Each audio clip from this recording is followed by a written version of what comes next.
France Midi, Jean-Michel Zecas sur Belle RTL. C'est tout vu.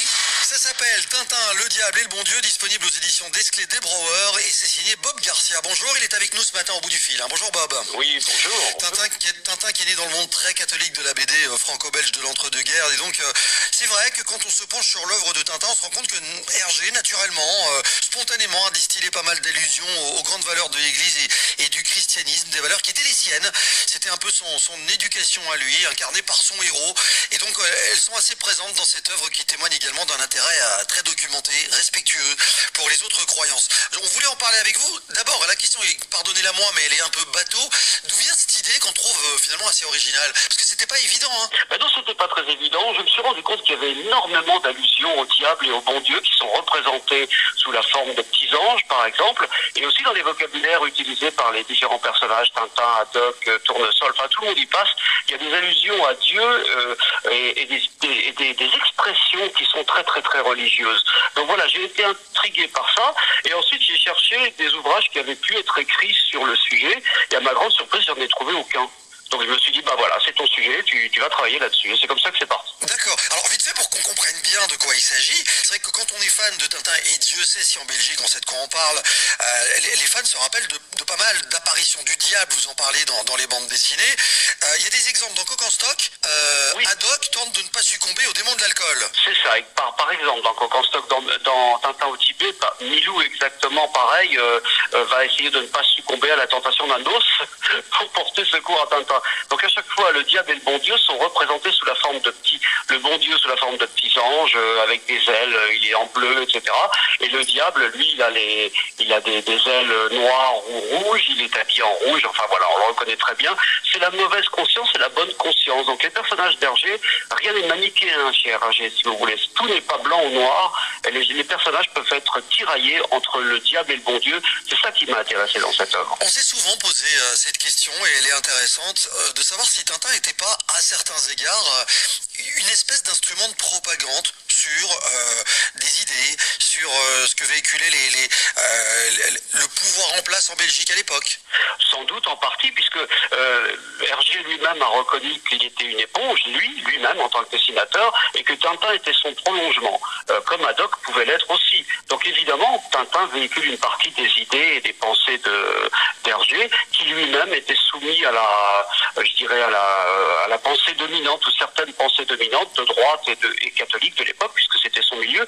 Donc forcément, Tintin reflète un petit peu ce niveau, cette idée-là. Et Tintin aussi est scout, on peut le dire ça. Donc effectivement, il a évolué dans un milieu scout catholique, et fatalement, il y a un certain nombre de ces idées qui transparaissent dans les bandes dessinées d'Hergé. La tolérance, la charité, le pardon, le don de soi, la pénitence, la prière, tout ça. Et parmi les thèmes d'actualité récurrents, c'est hallucinant de se le dire, aujourd'hui en 2008, il y a le terrorisme qui est déjà très présent. Ben oui, le terrorisme, il apparaît effectivement dans Tintin au pays de l'or noir, et puis dès le premier album, en fait. Et si on regarde bien dans les premières pages, dans les toutes premières cases du Tintin au pays des soviets, il y a un terroriste soviétique qui fait sauter un train, et il y a quelques centaines de morts d'entrée, comme ça, dans la bande dessinée d'Hergé. Donc déjà, effectivement, il y a un terroriste. Après, plus tard dans Coq en stock, il y a aussi une bombe qui est posée dans la soute d'un avion, et qui, heureusement, le stratagème des terroristes va être déjoué, mais il y a du terrorisme, on en parle effectivement dès le premier album, et puis ensuite ça va hanter cette œuvre-là, oui. Vous le disiez, Bob, je trouve ça assez intéressant. Tintin, c'est finalement c'est rien d'autre que le reflet de la société belge de l'entre-deux-guerres, hein. Société où la presse catholique pour enfants, entre autres, a le quasi-monopole. Il faut se souvenir que c'est un journal catholique qui va publier Tintin pour la première fois. Oui, c'est vrai ce que vous dites, avant la guerre plutôt. Après la guerre, Tintin va évoluer, on parle plus du tout de journal catholique. Avant la guerre, on parle effectivement du XXe siècle et de son le petit XXe, qui est son additif pour les enfants. Pendant la guerre, c'est le soir qui a été volé par les Allemands, si on peut dire, donc on l'appelait le soir volé, mais qui était toujours de droite, bien entendu, puis placé sous l'occupation. Et après la guerre, on parle plutôt du journal de Tintin, qui lui n'a plus aucune connotation politique ni religieuse. Alors, enfin, du moins a priori, bien que les couvertures soient encore religieuses pendant longtemps. Donc après la guerre, je dirais que Hergé ou Tintin échappe un petit peu à cette ambiance religieuse omniprésente dans laquelle baignait la bande dessinée franco-belge de l'époque. Faut ajouter qu'Hergé a d'abord publié, c'est ce que vous racontez, sur les conseils d'hommes religieux. Oui, tout à fait. C'est Norbert Wallet, qui était le patron du petit 20e, qui lui a dit, bah voilà, vous serez rédacteur en chef et vous allez envoyer Tintin au Congo. Enfin, d'abord Chez les soviets, ouais. Chez les soviets, puis au Congo. Donc c'était des albums de commande. Hergé n'a pas décidé au départ de ce qu'il voulait faire, puisque lui, son idée, c'était d'envoyer Tintin en Amérique. C'était ça sa fascination, à la fois pour le côté scout, puisqu'il était lui-même scout, ancien scout, Hergé, et puis pour le côté grande ville, un petit peu de mythologie des villes. Mais Norbert Wallet lui dit non, pas du tout, vous allez l'envoyer chez les soviets et puis au Congo, pour faire un petit peu une sorte de propagande pour les Belges de Belgique, pour essayer de les amener à aller au Congo belge de Bob l'époque. Garcia, ça tombe bien que vous en parliez, parce que quand on relit Tintin en Congo aujourd'hui, d'abord on se rend compte que ça a quand même beaucoup vieilli, peut-être même mal vieilli. Il y a cette réflexion récurrente qu'on entend beaucoup aujourd'hui quant à savoir si cette bande dessinée Tintin en Congo devait sortir aujourd'hui, si elle pourrait encore être tolérée, admise sur le marché. Non, je pense que en plus on vit dans une époque qui est quand même, je dirais, très sous l'égide du politiquement correct. Donc tout ce qui dépasse on coupe. Aujourd'hui, on pourrait plus dire aujourd'hui un nègre en parlant d'un noir. Ça ne se fait pas. Un black ne se fait plus, paraît-il. Donc on ne peut dire qu'un noir.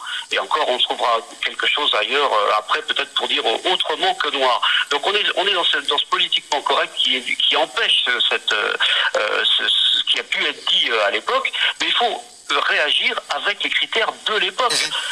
Les Noirs s'appelaient des nègres, voilà, le Nigeria s'appelait comme ça, le Nigeria. Mais c'est pour ça peut-être qu'on a taxé parfois les aventures de Tintin de racistes, voire de fascistes. Est-ce que c'est vrai? Non, je pense que c'est complètement ridicule. Si on se place avec des critères de 2018, comme je le dis, effectivement, on est dans une société politiquement correcte où rien ne doit dépasser de la norme et du politiquement correct du moment, donc on peut plus parler de ça.